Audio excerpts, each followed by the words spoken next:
Welcome to the Gain Momentum podcast, focusing on timeless lessons from senior leaders in hospitality, travel, food service, and technology. I'm joined by my co-host today, Michael Cohen. How are you? I'm awesome, Adam. Thanks, as always. And our special guest today is Amaury Piedra, VP, Vice President at Caribe Royale Resort Orlando. Amaury, how are you? Doing great, Adam and Michael. Thank you for having me. So we structure this podcast around four key questions that we ask all guests. But first, I want to lay the groundwork and have you just discuss a little bit about the Caribe, the resort, talk about what it makes it special, as well as the growth of Orlando as a destination where it's located. Sure, happy to do so. Caribe Royale Resort is a 1,337 key all-suite hotel. And it's really the largest convention all-suite hotel in Florida. So besides our large room inventory, we've got 220,000 square feet of meeting space, soon to be 240,000, 8 food and beverage restaurants and bars, 2 pools, spa, lakes where people can go fishing here on the resort grounds, bicycles for people. I mean, it's a full resort with some really cool amenities that we've opened up over the last couple of years. So it's been, it's uniquely positioned in the marketplace. Orlando's been great. Been in the market for 4.5 years, came up to work on this hotel and the repositioning. And the Orlando market really has boomed. Even during the pandemic, Florida was one of the states that was fully open, if you will. So the momentum really picked up post-pandemic then and has continued on. And both from a leisure and from a group perspective, the growth has really been positive over the last 4.5 years. Wow, it's a great place to start and to kick things off. And part of this podcast is we're focusing on leadership and paying things forward for aspiring hoteliers and to really bring that forward. So I'm wondering, with our first question here, Amaury, what is the single piece of advice you would give to vendor companies entering hospitality? I think the biggest thing is to learn to be flexible. There's just because you enter in one discipline, let's say, or you're focusing on one area, that doesn't mean you're limited to that one area. So it could be it could be a vendor, it could be whatever that's focused on food and beverage, but there might be opportunities for them on the recreational side. And it's just to maintain the flexibility and know that there are multiple opportunities for everyone out there, be it someone that's just starting off in the industry. I started parking cars, for example, as a valet runner. Other vendors come in with one thing, and we end up working with them in other areas. So it's just to maintain the flexibility and an open mind. And I think that's been the key to success.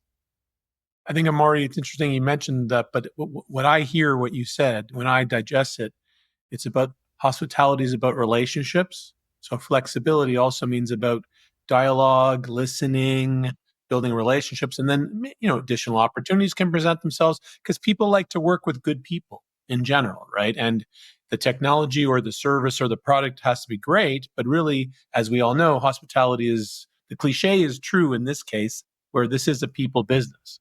Well, we work in a transactional world. I mean, let's be honest, and technology has been like a double-edged sword because it's made things more efficient, no doubt about that. But it's also taken some of the interpersonal relationship out of it. And I do believe, as you said, Michael, that, relationships are key. And no matter what, it's a people business. And you're right. People want to do business with people that they have relationships with. And that's never going to change. Doesn't matter. Just like when there was the premise of, in-person meetings are never going to happen again. Everything's going to be virtual. The exact opposite happened. And the surge after the pandemic of in-person meetings is stronger than it was even before the pandemic. So you cannot replace the relationship building and everything that comes from one-on-one time and just, again, building those bonds. So Amaury, what brings us here today specifically when we're recording here in November 2024 and looking into 2025 and building on your point about flexibility and how we need to adapt and pivot to the trends and how we thought we were going to be this virtual world. Now we're coming back to really wanting that great on-site experience.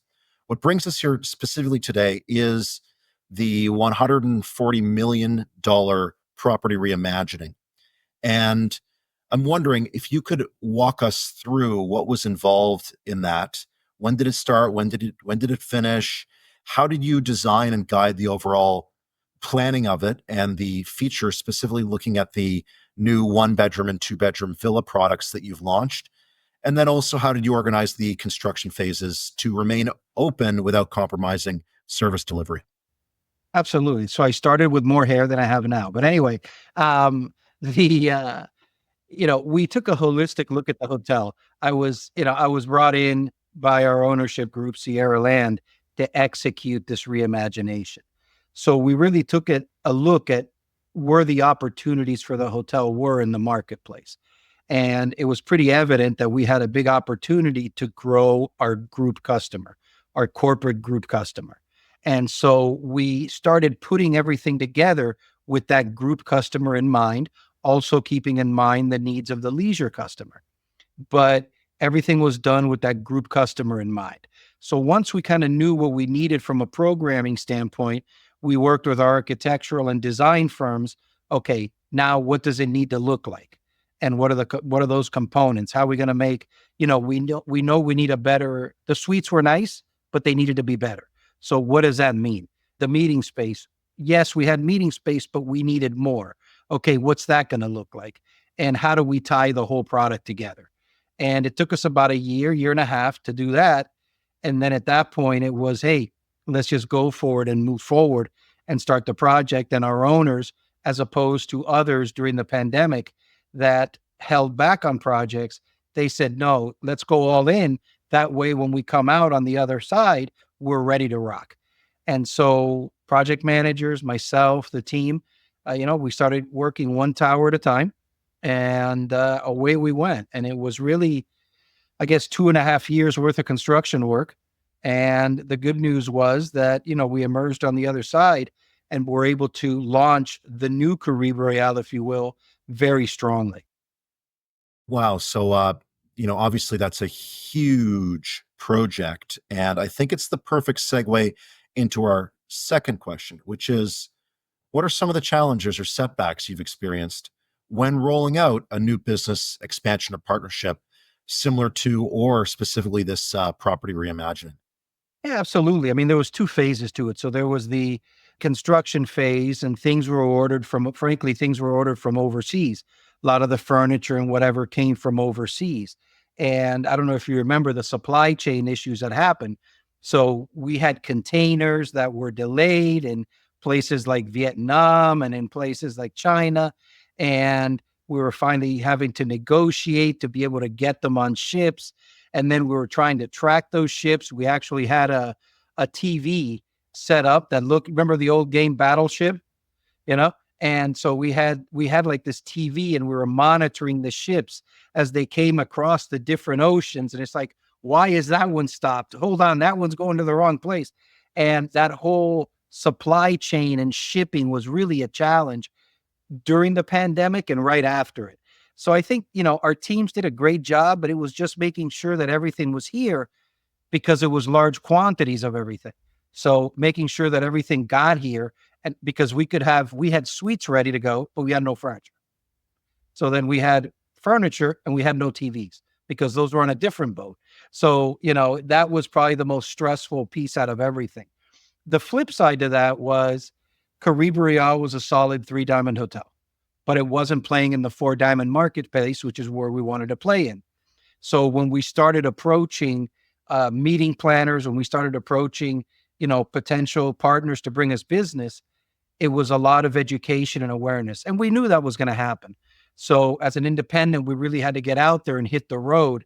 I can tell you that I racked up about 400,000 miles of air in a 2-year span, just visiting clients with our sales team, going to trade shows, just really gaining the exposure that we needed. Once we got people here, it's been great. We got people here, groups experienced it. Oh, this was great. We're coming back.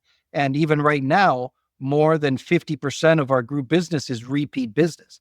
And that's a fantastic number. And of that other 50% that's not repeat, some of it's one-time shot groups, and others are ones that maybe will come back 4, 5, 6 years from now as they do a rotation.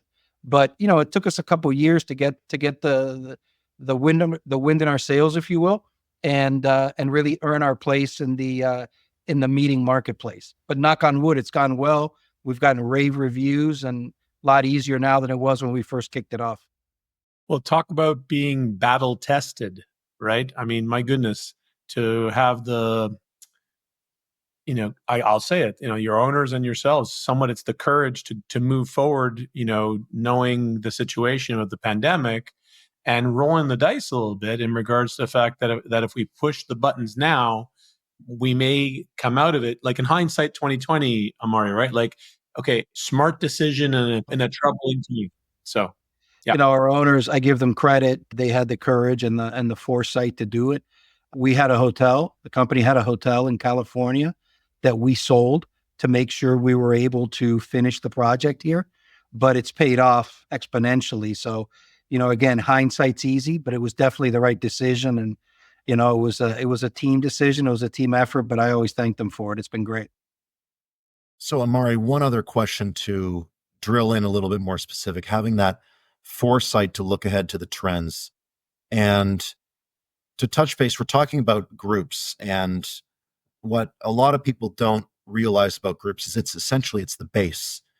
It's the base for a hotel's occupancy ahead of leisure transient and other segments. So I'm wondering if you could just give us some color about this latest reimagining and talk about what specific features your team built for the 1-bedroom, 2-bedroom units to appeal to this new demand we're seeing for flexible room configurations and appealing to extended stays or bleisure, blended travel, all those various room types. What did you see on the horizon that really made you a trend center in these new emerging trends? I think that one of the things that we looked at and one of the things that has now set us apart is that we're an all-suite hotel. So basically, for the cost of a typical 300 square foot room in a hotel, all of a sudden you end up with a 500 square foot suite. And for the group attendee, it had to be elevated. The whole product had to be elevated, from the furnishings to the towels to the linen to everything, to really appeal to that upper four diamond segment. When we went in there, we really said, okay, what do we need from a technology perspective? What do we need from a connectivity perspective?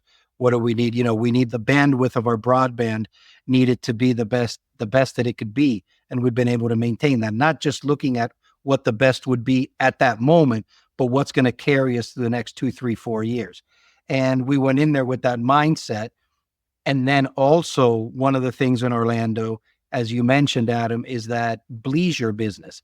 So having all the theme parks, having all the attractions that Orlando has, a lot of times people will bring their family in a couple days pre, a couple days post, or even during their conference, and the family goes off and does whatever during the day. So we made sure that we had sofa sleepers in the living room for the smaller kids, but good sofa sleepers. So we tested 3 or 4 different ones before we decided, hey, this is the best one. And, we made the hotel kid friendly as well, because we know we have to appeal to different market segments. 60% of our business is group, 40% is leisure. They're equally as important to each other, though. And many times, as you said, they bleed over from one segment to another. The 2-bedroom villas are a fantastic component. They're 1,200 square feet, 2 bedrooms, 2 baths, full kitchen. We have 120 of those. And the families that use them are just, they always rave about them, because mom and dad have their nice master bedroom and big master bathroom. The kids have their space, 3 TVs in the room, plenty of space for everybody.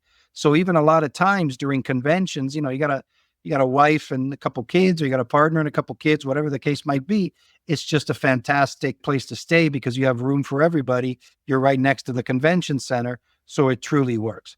But the one thing we had to make sure we did as we reimagined everything was, hey, we got that group customer in mind, because we know we want it to be 60, 65% of our business. However, we got to make sure that other 35, 40% of leisure and transient is covered in the restaurants and the bars and the amenities and everything that we offer. Right. So to drill a little bit more into MICE travel, it being 60% of your overall segmentation mix, And you have now, is it 240,000 square feet that Well, you we're have at to use 220. for your meeting and convention space? Yeah, we're at 220, and we're adding another 20,000 square feet that'll open in Q4 of 2025. So we'll have 240,000 at that point. Luckily, we were blessed and we're successful enough that we find ourselves running out of space. Our average group size grew. It was a little bit more than we thought it was going to be. So we're adding the additional space to make sure that we can always have space for that 200 to 300 room on peak group, and we can just put them in the new ballroom that we're building and plus the breakout space that they have. And that doesn't impact, for example, the Palms Ballroom or 50,000 square foot ballroom that can be for larger groups. So it's really exciting that we had the demand to go ahead and build that extra space. As a leader in MICE, a leader in groups, you have hundreds of thousands of square feet to fill. What new trends are you seeing in MICE, in group travel, and how is the Caribe Royale Orlando really helping make meetings and events exceptional? Absolutely. I think the biggest thing that we're seeing right now is that meeting planners and organizations giving, the meeting planners direction want something different. They don't want to be just stuck in a four-wall room for 8 hours a day. They don't want just the usual chicken dinner. They want to create a memorable experience for their attendees. And we're seeing a lot more outdoor functions. It could be during the day or it could be at night. People want creative menus. People want things that are different. People want entertainment. People want to keep their attendees jazzed up and motivated. And I'm not saying that's never been the case, but more so now than ever. What makes it different? What are you going to do to make it different? Hey, how do we partner up to make it different? Do we do a concert? Do we bring in a comedian? Do we do a comedy show? Do we do a blowout night in our stadium club, which is a sports bar with a touch of nightlife? You know, the meals. Do we do something outdoors? Do we do an outdoor evening event with entertainment? There's definitely more thinking outside the lines and coloring outside the lines than there were in probably prior years. And that's where I think our team excels because we have a lot of unique opportunities within Caribe to really create those experiences that separate that meeting from one maybe done 2 years ago in a different setting. So that customization is key in growing. And I could give you examples of companies that were here, but for example, Old Navy, I don't mind saying that Old Navy came in and they did their first meeting since the pandemic for all their store managers. So I think we had 2,000 store managers here and they really wanted to make it unique. And there were a lot of indoor functions, outdoor functions, functions in different areas of the hotel, functions in Stadium Club, which is the space I mentioned. And it was really a fun group to have. And they kept them motivated the whole time as they talked about their strategies for the next 2 or 3 years. You're sitting in a room all day, sometimes a little bit harder to keep people motivated. So it was always about, creating fun and interactive things for them to do. So I think that's a good segue into our third key question, Amaury, here, which we're looking ahead and you talk about experiential groups and how Orlando is growing, how your resort is being on the cusp and being a trendsetter. I'm wondering if there's any other touch points you want to touch on for a third key question, which is what do you see as the biggest opportunities for growth in hospitality for 2025 and beyond? I think there was a little bit of, I think that, when you look at the Orlando market, I'll start off with Orlando specifically. We have a new park opening up in 2025, in May of 2025, Universal Epic. And there's a lot of buzz around Universal Epic being the most technologically advanced park that's ever opened and the new exhibits and the new rides and everything. So there's a lot of buzz going on about that right now. And I think there's going to be a big influx in 2025 and 2026 of visitors coming for Epic to be able to visit that new park because I think it'll be the first new park to open in like 15 years, I think, something like that. And Disney just broke ground recently on their new park. So that'll create that excitement 2 or 3 years from now as well. So I think the great news about Orlando in this area is it keeps reinventing itself. So, just when you think, okay, well, we've been to Disney X times, we've been to Universal X times, here comes some new parks. And that'll drive new attendance. And that'll give people that have been here several times a reason to come back, especially on the leisure side. From a group perspective, and this also applies from a leisure perspective, it's great to have an airport like Orlando service from all over the world where, the cost of airfare is still reasonable, easy to get to.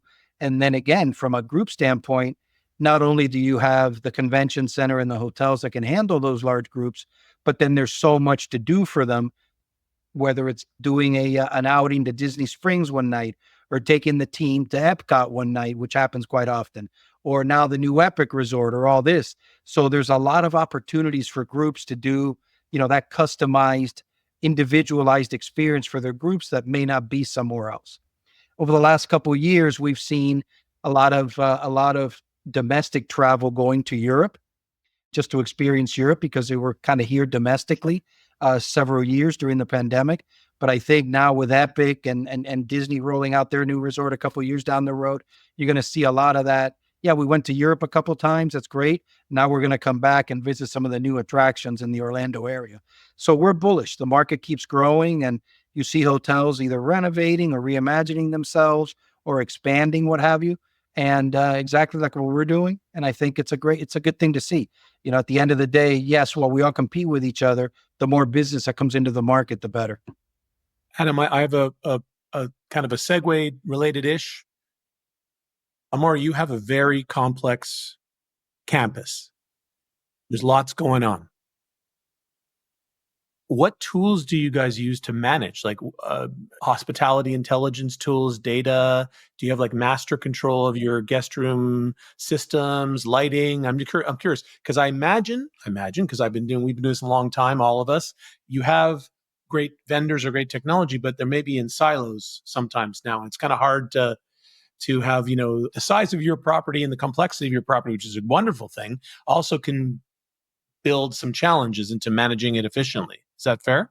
Yeah, that's fair. I mean, we definitely had to upgrade everything we had because as the business grew, the former systems that we had and technology that we had couldn't handle the new volume. So I'll give a shout out to some of our vendors. Opera, from a property management standpoint, has done fantastic. We've been able to utilize a system called Kipsu. I don't know if we're familiar with Kipsu or not, to communicate with our customers. So once they're here, I think last month, we had over 20,000 interactions with customers through Kipsu, either checking on how their stay was going.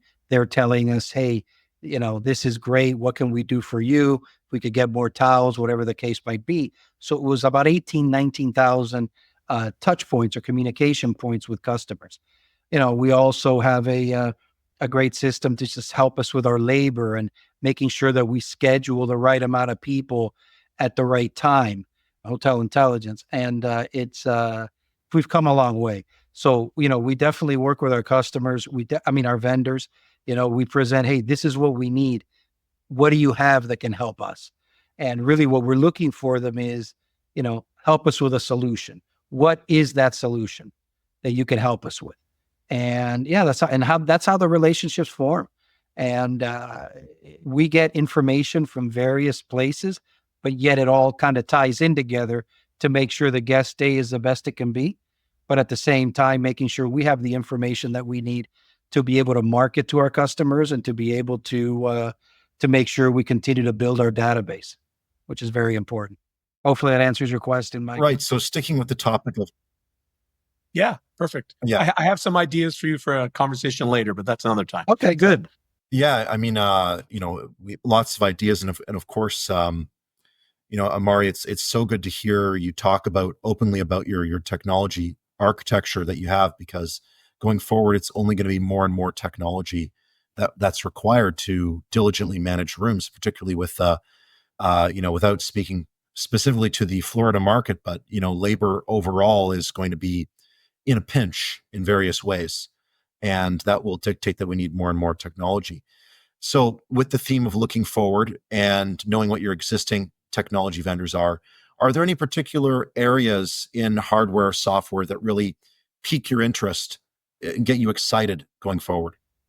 I think the next evolution for us and being an independent, we kind of have to make this happen for ourselves, is the keyless check-in, the check-in from your phone. And that's something that we have on the horizon for next year. So that's something that we want to do. So, we have an app. We developed an app with one of our software vendors, and you can do everything with it that you can compared to a Marriott, let's say, except we're not to the point yet that you can check in via your phone.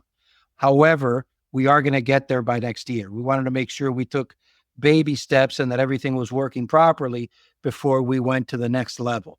But that's the kind of stuff that, how do we execute that? Many times, frankly, in a 200-room hotel, it's a lot easier to execute it than in a 1,300-room hotel because of what the volume is. So that's why we wanted to make sure we're beta testing a couple of different systems that can do it. And we're going to get to that probably in 2025. So that's probably the next iteration of the technology on site at Caribe Royale. We've already implemented, again, our everything from the app to the guest communication piece to the pre and post stay messaging to everything in between is really solid, really there. We built our database. We really started from almost zero, built our database into the hundreds of thousands of names, and we'll continue to do so. And we have a great marketing team that does great job marketing to them. But, just now's the next iteration of the app. How do we take it to the next level to be able to check in, check out with it, all of that? That's a very powerful database to build off of. And, dare I say, but there's now some machines that would like to learn off that database. Yes, Have you yes. have you looked at artificial intelligence for commercialization at all? We're just starting to really dig into it now. I know some of our managers have been using it from a standpoint like on Chat GPT, to create some documents and what have you. We've tested where it gives an automatic response to guest needs, but we haven't gotten to the point where we want to give up the human interaction. Now that may happen at some point, so it might be that through Kipsu or through the app, hey, would it be possible to have another pillow and AI takes care of that for us? We're not quite there yet. We haven't given up on, we have not given up, but we haven't transitioned over from the human touch yet. But that's things. We have a very creative director of IT who's always on the cutting edge. And that's one of the things that he's looking at as we go forward into the next year or two. So there's one other aspect to technology, aside from these systems, the software systems. You mentioned when we were talking about groups, the Stadium Club as one amenity you have on site, which offers immersive entertainment, for sports lovers, for people that are looking to do some on-site gaming and just have a more dynamic meeting space, whether for groups, events as a venue you can sell or for leisure. But you've installed a component, you and your team have installed a lot of new technology in there, including virtual reality. And we have Michael here, who is a VR, XR expert. And I'm wondering if you could talk about what those technologies are that you've installed at the Stadium Club, how they add value to the guest experience, and really your thinking behind them and your vision going forward for that amenity. Well, the one thing that we knew ever since going back 4 years was we needed a place where either a leisure guest or a group guest, doesn't really matter, could go hang out, somewhere where they could go watch games, somewhere that could be a late night hangout spot. We didn't want a nightclub. That's not what we needed. But how do we create something to keep this audience captive and to provide them with a good time? So we worked with with design company Street Sense, and we for a year and a half we worked together on this. Let's just call it an entertainment concept. It's really a sports bar on steroids. So it's a sports bar that becomes a little clubby at night, but that has many interactive features. So if you're interested in the games, that's great. But if you're not interested in football and you're whatever, we've got all these other activities for you. So it took a year and a half to concept, and it took about a year and a half to build. So it opened up January 9th of this year, and it's a really immersive experience. So we probably overspent, but we have the latest HD large screens available. These are 20-foot screens, and they're the Wow. large. I mean, they're as clear as can be. You're like, wow, when we first saw them. Then you couple that with state-of-the-art nightclub level audio. Then you couple that with a state-of-the-art lighting system that one can change and adapt to what's going on around you. So, for example, when the Super Bowl happened this year in February and you were in there, it was like if you were at the stadium, literally. And between the sounds going on and the lights going off and everything happening, it was a very immersive experience. And halftime, which I remember correctly was Usher, everybody was up dancing. There were about 500 people in the place. Everybody's up dancing because it almost felt like you were there. We took the lights down. Here come the massive screens. It almost felt like you were there, and the sound system was incredible. I'm here on my phone filming it because I was there. My wife is dancing with the rest of the people somewhere, but it was fantastic. Then what happens is we have the latest state-of-the-art simulators. If you're a golf fan, they're actually endorsed by the PGA Tour. You pick different courses, and I mean, it's a very realistic game. It's really amazing how realistic it is. It's not like somebody can just go up there and hit the ball. Yeah, you can, but people really get into this, and they're competing with each other because of how real it is. And then for those that don't want to play golf, there's a myriad of other games: baseball, football, soccer, zombie dodgeball for the kids. But the real blowout one is the VR of the golf. It's really amazing. And even football, same thing. You're a quarterback, you're throwing the ball. If you're aiming for somebody 40 yards downfield, you better throw the ball because it's judging, how hard you're throwing it to get it 40 yards downfield. And it's been fantastic for leisure. Families come in, they take over a simulator bay for 6 or 8 people for several hours, birthday parties. The groups buy out the whole 2-story space and do their thing. So it's really become the energy and the entertainment hub for the hotel in the evenings. Our DJs, we have DJs in there. Our DJs had to go to some serious training to be able to learn how to use all the technology that's in there. So it's, I'm not going to say you need an MIT degree, but probably if you're, if you're a gamer and all that, it probably helps. But it's been really cool. It's been really cool. Very well received, and nothing like it in Orlando. In 27 years of doing this, being on, the leading edge of technology within hospitality, I've never heard a hotelier ever say these 2 words: simulator bay. Yeah. Yeah, they're simulator I've bays. never heard that out of Great. hoteliers. No, they're simulator bays. It's great. And I passed by there last night, and there was a company that's here at the hotel with a small group had organized a golf tournament. So they were doing a golf tournament in the 6 simulator bays. And they were going at it. They had trophies, they had prizes, they had everything. So it was it was fun to watch. They had about 6 people at each simulator bay, and they were going at it. There's so much to add here as color commentary, just the growth of needing interactive spaces, incorporating the latest technology, and then, without even getting into any specific dollar figures, I'm just thinking, okay, they're renting it out for an evening, they're renting out multiple simulator bays, they're all getting F&B while that happens, and that also ultimately is also going to increase your length of stay because people are going to want to spend just one night there for whether it's a group or leisure programming. This whole holistic picture of adding value to the guest experience, which then has positive financial repercussions for the hotel. Yeah, we wanted to make sure every segment was covered, and this particular venue, Stadium Club, really appeals to all segments. So whether you're there with your family at 6:00, having pizza and sliders, it's a very chef-driven bar menu. They're great pizzas and sliders. Or you're there at 11:00 at night with a group of friends in the simulator bays having, cocktails and whatever. It really appeals to all segments.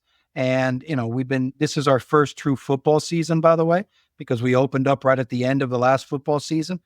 There's like 600 people that come in every Saturday and Sunday for either college football, college games at night, or Sunday football during the day. So it's very cool to see. A lot of locals too. Right now, it's been like 50% local, 50% from within the hotel on the weekends. So it's been well received in the marketplace. So, Amaury, we'll move into our final question here, less so about features looking forward and more so going back to your advice for people entering the industry. And Amaury, what problems would you advise entrepreneurs to focus on solving in order to quickly scale within the hotel industry? You're talking about a new potential vendor coming in, or a new employee entering the industry. What you're referring to? What? Let's lens this on employees coming in, aspiring hoteliers that Sure. really were looking ahead at leadership for the next generation of hotel executives. I always tell everybody, and I start off telling them that this is an industry where you can go as far as you want. And I always give them the example. I was 15 years old and I started parking cars. It was a different era back then. The key to that was 15. I had a restricted driver's license, but back then it was, oh, you'll be fine. Don't worry, you're turning 16 soon. You'll be fine. But so I learned how to drive from the other valet runners that taught me how to drive because I didn't know how to drive. So that was funny. They taught me how to drive doing valet parking. But the genesis of that story is you can go as far as you want if you apply yourself. And you have to make it known that, hey, I want to do more and I want to learn more. And when managers or senior managers know that you want to do more, I truly feel it's our responsibility to develop training programs for those individuals to really get them going. Nobody starts at the top. It doesn't matter if you graduated from Cornell Hospitality or not. Nobody starts at the top, so everybody's got to earn their stripes because there's a lot to learn. It's an ever changing industry. There's a lot of gray because of the things that happen every day. And it's not boring by any means, but people need to stay flexible, as I said, and they need to be willing to sometimes take a step backwards to take a steps forwards, or take a lateral step to take a step forward. So it's having that flexibility and finding the right mentors and making it known that you want to learn, and making sure that you put in that effort that goes beyond just your job to learn more is very important. And you also need to find an organization that's willing to invest in you. We just took our key high potential department heads and put them through a 2-day elevating your leadership class. And we brought in some folks from the outside, some trainers that did it. And we received great feedback from those individuals thanking us for investing in them. But, they're thanking us, but really, by us investing in them, it's better for Caribe Royale. It's better for our associates. And it shows them and the associates that we're going to invest in them and that there's future growth available for them. So I think that's key. Getting yourself in the right place where there's growth opportunities, well, number one, where there's training that can help you achieve those growth opportunities, and finding a place where people are willing to take the time to mentor you a little bit, as long as you're willing to put in the time as well to get you to where you want to be. Well, on the note of training, this is one thing that we are looking to leaders like the Caribe Royale, because one aspect that I've seen is that a lot of companies have trimmed back on training. And from what I understand that you're saying is that diving in and deepening your investment in training is really the way to go to foster the next generation and really build strong teams that you can trust to shepherd both the next generation of hoteliers, but also a property of your scale. Is that what you're saying? Absolutely. I mean, look, we were just working on our budgets for 2025, and we have training in there. And our ownership group is a big believer in it as well. And I think that's where we're fortunate being an independent hotel. I think it's fortunate that we're privately owned by a group that's very supportive of these initiatives, because yes, and you're right, Adam, in some places that's been reduced, let's just say. But in our case, we want to make sure that should there be a departure, which, knock on wood, we're very stable, we have very low turnover. But if somebody leaves, we want to make sure we have the bench strength trained to be able to promote from within. And I think that, the vast majority of our openings, not that there was a lot in the managerial ranks, we were able to promote from within. But we're only able to do that if we have the people ready to assume those roles. And mind you, it helps them, but it helps us as well. Okay. Because it's less, it's much more effective to promote somebody from within than it is to find somebody, recruit someone, find someone from the outside to come in. So, if you look at it in the long run, you actually save money by investing upfront. Yeah, I mean that's it's a little bit hard to see, but when you explain it that way, the investment up front pays dividends in the end. And Absolutely. it's tough to see when you just look at a P&L and you're trying to really get that margin, but over time it's research and development in terms of how you have to think about in terms of having leadership from ownership as well as from the senior team and the whole C-suite to see that and to understand the next generation really needs the support to come up and how that's going to pay dividends going forward. Perfect timeless lesson. Adam, we have a little bit over 1,000 associates, as we call them, and about, call it 100 Yeah. managers or salaried personnel, if you will. And I think the turnover in salaried personnel was less than 4 this year, the whole year, and I think that's really remarkable. Overall, out of the 1,000 plus, our turnover was about 14%, which is phenomenal in the industry. So I think we're doing something right from that perspective. And that continuity bleeds into the guests, and that continuity bleeds into the corporate clients, because those meeting planners, the person that, I always tell them, I can't guarantee it, but I can almost guarantee that the people you're meeting today will be here for your group 2 years from now to service your group. You're not going to meet a whole new group of people a couple of years from now. And I think that's really important.